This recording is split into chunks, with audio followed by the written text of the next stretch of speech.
What's going on, everyone, and welcome to Movie Emporium's movie review of the new Hulu original movie, Boss Level. This movie, of course, is directed by Yeoh Carnahan.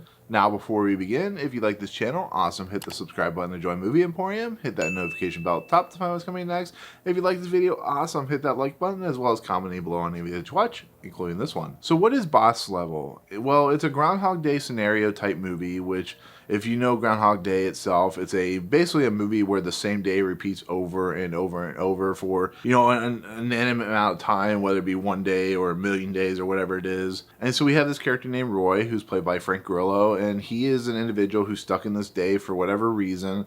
He's constantly being barraged and killed and assassinated by these assassins and bomb makers and so on and so forth. And so in essence, he's trying to not only get the upper hand of these characters, but he's trying to survive the day to figure out why he's stuck there. But it's been so many times and he constantly keeps getting killed. So he's trying to figure out what's the best way to get around it. How's he going to attack the scenario? And he also narrates to us, so we kind of have an idea of where we are in the place of the situation. And we have this other scenario where we have this character played by Naomi, who's his ex-wife, who's kind of put him in this scenario. But what that scenario is, because I don't want to really spoil, but in essence, she works for this madman played by Mel Gibson in a perfect role. His second in command is played by Sasso. And everything that is this scenario, this day to day repeat, is something that Grillo just has to figure out how to get out of. And it leads into some very interesting revelations. It leads into some very interesting eye-opening moments for Grillo's character. And it also gives us some cool violent moments, some cool repeats, some cool action.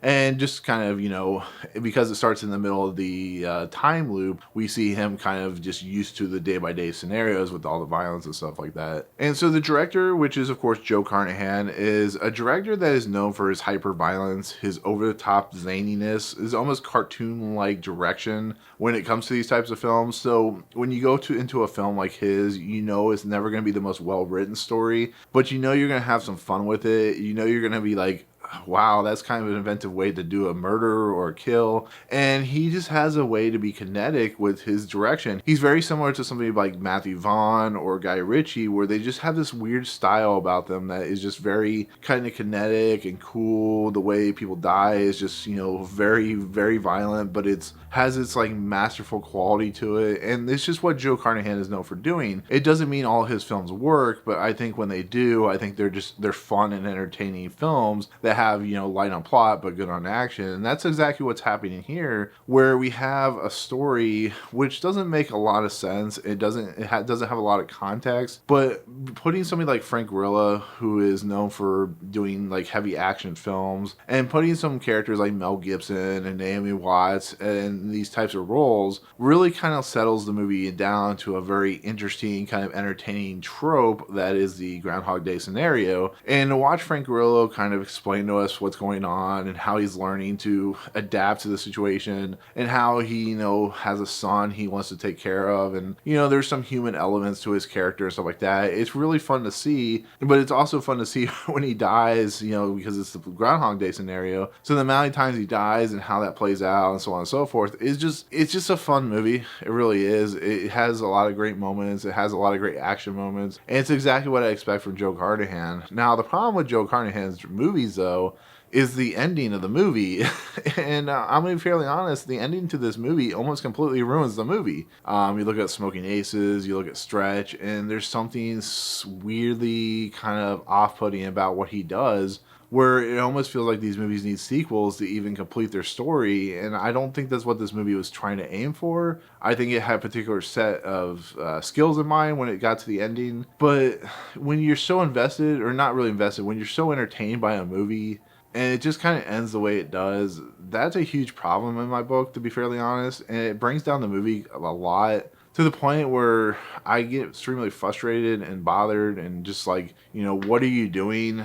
And it's not necessarily to say it's a bad movie. It's just the ending completely falls off the face of the earth. And it actually almost makes me want to do an ending explains video, because I just want to rant about how bad the ending to this movie is. But it's a movie that, in its nutshell, is going to have a lot of fans. It's very video gaming in its nature.